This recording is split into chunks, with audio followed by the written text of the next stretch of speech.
सुख छाए इस जगत में, दुखिया रहे न कोई। शुद्ध धर्म सबको मिले, सबका मंगल होय रे मनवा, जन जन मंगल होय। चित्त हमारा शुद्ध होय, सद्गुण से भर जाए।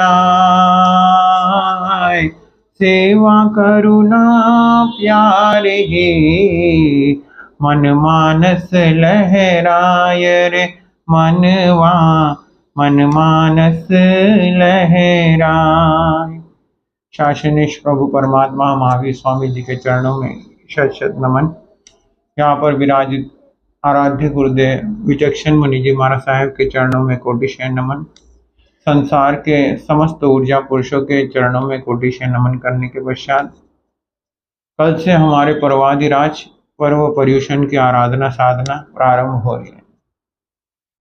भारत भर में वैदिक संस्कृति और शमन संस्कृति या प्राचीन संस्कृति के रूप में चली आई परंपरा है। वैदिक संस्कृति में वेद वेदांगों का अपना विशेष स्थान है। उसी आधार पर श्रमण संस्कृति में प्रभु परमात्मा महावीर के शासन में उनकी साधना पद्धतियों के सिद्धांतों के ऊपर निरंतर जैन साधना विधियां प्रचलित है।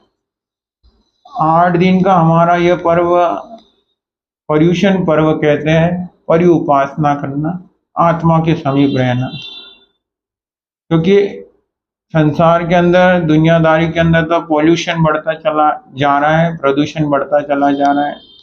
प्रदूषण तो वातावरण के हिसाब से गाड़ियों के धुएं के वजह से फैल रहा है। बहुत सारी ऐसी फैक्ट्रियां, उसके वजह से कार्बन डाइऑक्साइड बढ़ता है तो प्रदूषण फैलता है। लेकिन इस आध्यात्मिक पर्व के अंदर हमारे रिश्तों के अंदर जो मन मुटाव वाला पोल्यूशन बढ़ता चला जा रहा है, उसके ऊपर फुल स्टॉप लगाने के लिए यह पर्व आया हुआ है। क्योंकि हमारे प्रभु परमात्मा महावीर की जो अहिंसा है, वो किसी का मन नहीं दुखाना, वहां से प्रारंभ होती है।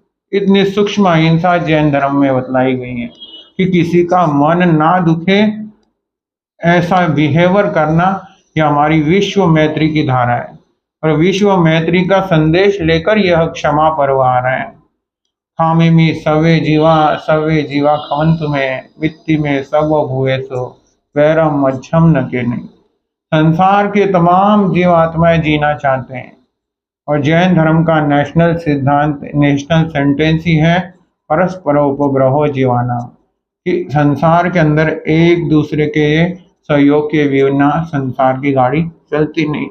एक दूसरे का सहयोग मिलता है तभी जाकर गृहस्थ जीवन मंगलमय बनता है। इसीलिए प्रभु परमात्मा ने सहयोग, आत्मीयता भाव और प्रेम की धारा के अंदर बढ़ने की प्रेरणा इस महापर्व के उपलक्ष्य में दी गई है। हमारे इस पर्व दिनों के अंदर खान पान का विशेष रूप से प्रावधान दिया जाता है। अधिक से अधिक शरीर स्वास्थ्य को ठीक रखने के लिए तपस्याओं के लिए कहा गया है। तपस्याओं में कई साधक 8-8 दिन तक सिर्फ गर्म पानी को ग्रहण कर अपनी साधना का प्रारंभ करते हैं। कई साधक एक समय का भोजन लेकर योगी जैसे जीवन पद्धति को अपने 8 दिन के इस तप आराधना के महोत्सव को मनाने का प्रयास करते हैं। और इसमें विशेष रूप से जमीनकंद आदि तामसिक भोजन करने की मनाही करी गई है, क्योंकि तामसिक भोजन करने से हमारे विचारों के अंदर मलिनता आती है। विचार अगर खराब हो गए तो बिहेवियर खराब हो जाएगा, और बिहेवियर खराब हो गया तो चरित्र गिरता चला जाएगा।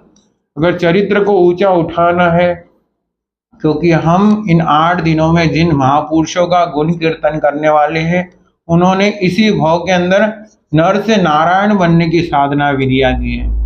आत्मा से परमात्मा बनने की ताकत प्रभु परमात्मा ने बतलाई कि अपने आप के अंदर है।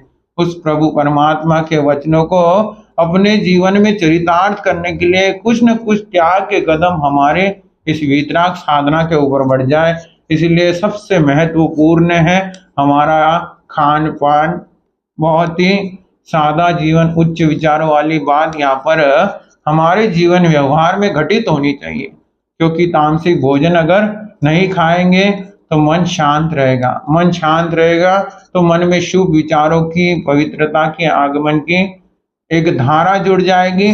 वो पवित्रता की धारा हमारे जीवन के अंदर विवेक दृष्टि लेकर आएगी, और जब जब विवेक आएगा तो इंसान पाप कर्मों से क्या करना प्रारंभ कर देगा, पाप कर्मों को करना कम कर देगा। क्योंकि एक दृष्टि रावण की गलत पड़ी, उनके मन में कोई भाव नहीं था, सिर्फ एक दृष्टि गलत पड़ी। 10 सिर थे, 20 आंखें थी, लेकिन एक गलत दृष्टि से रावण का नाम खराब हो गया, और आज तक कोई अपने बेटे का नाम रावण रखना पसंद नहीं करता। तो हमारा जीवन किसके ऊपर डिपेंड है? हमारा भोजन अच्छा होगा तो मन में सात्विक भावना रहेगी, और सात्विक भावना रहेगी तो मन पवित्र बनेगा, और मन पवित्र बनेगा तभी तो कहते हैं मन चंगा तो कटौती में गंगा। मन के अंदर क्रोध, मान, माया, लोभ, यही 4 कषाय है। इन दुर्गुणों को कम करना है। सरलता सबसे बड़ा सद्गुण है। जीवन के अंदर सरलता आ जाएगी तो इंसान को इंसान के प्रति आत्मीयता भाव बढ़ेगा, और आत्मीयता भाव ही सच्चा धर्म है। क्योंकि इंसानियत का भाव नहीं रहेगा तो कितना ही करोड़ रुपया दान कर दे, वहाँ पे कोई मायने नहीं रखेगा। और कोई भूखा इंसान आ जाए, उसे अगर प्रेम से एक रोटी भी खिला देगा तो वो माला माल बन जाएगा। तो इसीलिए इतना ही कहना चाहेंगे, यह परमाधि राज की साधना से जुड़ना है, वैर की गांठों को खोलना है। क्योंकि आंखों में तिनका चला जाए तो हम बेचैन हो जाते हैं, दांत में कुछ अटक जाए तो बेचैन हो जाते हैं, नाक में कोई दाना चले जाए तो सांस उठने का डर हो जाता है, और पैरों में कांटा चुभ जाए तो वो जब तक नहीं निकलता तब तक हमारी हालात खराब हो जाती हैं। तो इसी तरह किसी ने कोई अपशब्द बोल दिया और वो हृदय के अंदर घर कर जाए, उसे सालों से लेकर चलते हैं, तो हमारा जीवन निश्चित तौर पर दुर्गति का कारण बन जाता है। तो इस पर्व दिनों के अंदर हमारे हृदय में जो गांठें बांध कर रखी है द्वेष की, बैर की, उन गांठों को खोलने का यह महापर्व आया है। क्षमा की धारा से जुड़ेंगे, सभी के प्रति मैत्री भाव रखेंगे तो निश्चित तौर पर यह वीतराग साधना हमारे जीवन का अभ्युदय कर देगी। और यही अभ्युदय की भावना लेकर ये परवाधिराज पर्व पर्युषण हमारे समक्ष आ रहे, तो जरूर 8 दिनों तक निरंतर प्रेम, उत्साह, उमंग के साथ वीतराग साधना के महामार्ग पर बढ़ेंगे। यह विश्व कल्याण की कामना, विश्व मैत्री की कामना जनरल हिसाब से, लोक व्यवहार के हिसाब से महत्वपूर्ण है। ये जैन धर्म कोई एक प्रैक्टिकल, ये जैन धर्म कोई सीमित धर्म नहीं है, ये विश्व कल्याण की कामना के लिए है। और भारत के अंदर तो यह प्राचीन संस्कृति के आधार पर, ऋषि मुनियों की संस्कृति के आधार पर चलती हुई आई धारा है। तो इस गंगोत्री के अंदर जरूर गोता लगाना, और गोताखोर बनकर मोती चुनने का प्रयास करोगे तो आपका भी जीवन मंगल में बनता चला जाएगा। हमारा यह चतुर्मास कल्प का वास्तव्य प्रशांत व्यासरी संघ के आंगन में 14 सेक्टर रोहिणी के अंदर आराध्य गुरुदेव के सानिध्य में कई भक्त लोग इस महोत्सव का लाभ ले रहे हैं, जिसमें हमारे यहाँ के प्रधान जी जगदीश जैन, महामंत्री जितेंद्र जी जैन और जैन कॉन्फ्रेंस की प्रांतीय अध्यक्षा शीला दीदी जैन, जो निरंतर कर्मठ कार्यकर्ता के रूप में खूब सेवाएं दे रहे हैं, निरंतर सामाजिक पारिवारिक सेवाएं देते हुए खूब धर्म की प्रभावना में निमित्त रूप बन रहे हैं। तो इस संदेश को जनमानस तक पहुंचाने का आप सभी का कर्तव्य है। तो जरूर वीतराग संदेश की धारा हर एक भक्त के पास पहुंचे, और वह जरूर निश्चित तौर पर धर्म कर्म करने के लिए प्रेरित हो। तो जरूर इसको आगे से आगे पहुंचाने का आप सभी प्रयास करेंगे। ऐसी मंगल कामनाएं, सद्भावनाएं हम आपके प्रति करते हैं।